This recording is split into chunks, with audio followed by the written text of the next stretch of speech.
तर पश्चिम बंगालच्या मुख्यमंत्र्यांच्या शपथविधीचे औचित्य साधत नागपूरमध्ये झालमुडी उत्सवाचं आयोजन करण्यात आलं होतं। प्रसिद्ध शेफ विष्णू मनोहर या निमित्ताने सुमारे 1000 लोकांसाठी चटपटीत झालमुडी तयार करून एक नवीन विक्रम प्रस्थापित करतायत। तसंच पश्चिम बंगालच्या निवडणुकीमध्ये अत्यंत चर्चेत राहिलेला खाद्यपदार्थ म्हणजे झालमुडी आणि हाच पदार्थ नागपूरकरांना विनामूल्य वाटप करण्यात आलेला आहे। विशेष म्हणजे मोदी यांनी कोलकाता इथं एका दुकानात जाऊन झालमुडी खाण्याचा आस्वाद घेतला होता आणि तेव्हापासून झालमुडी हा संपूर्ण देशभर चर्चेचा विषय बनलेला आहे।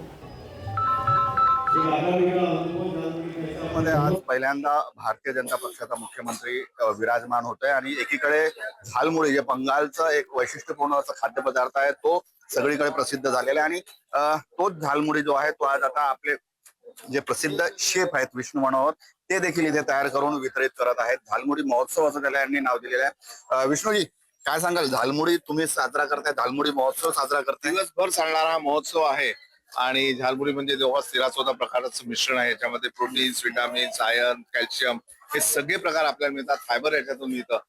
आणि मला असं वाटतं की कच्चा चिवडा आहे, त्याच्यानंतर आपला गोपाळकाला आहे किंवा मग भेळ आहे, या सगळ्यांचं मिश्रण म्हणजे हा झालमुडी प्रकार आहे। आणि मजा येते मला की आजच्या दिवशी 15 वर्षांनंतर ही परिस्थिती येते आहे पश्चिम बंगालमध्ये।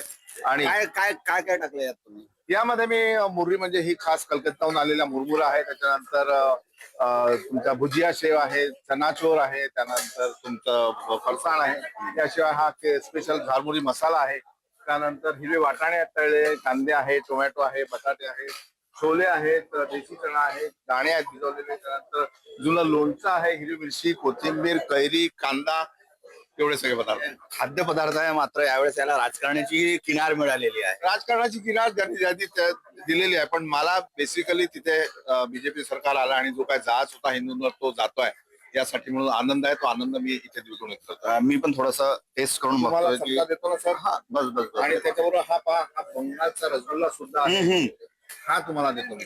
झालमुडी खरंच अप्रतिम वाटते। आपण आपला कच्चा चिवडा आणि या झालमुडीमध्ये काय अंतर आहे? कच्चा चिवड्यामध्ये 3-4 आयटम असतात, झालमुडीमध्ये 14 आयटम असतात। मेन आणि त्याच्यात काही तळलेली पदार्थ असतात, काही कच्चेही असतात आणि झालमुडीचा मसाला वेगळा असतो। खूप खूप धन्यवाद। जितेंद्र शिंगाळे, पुढारी न्यूज, नागपूर।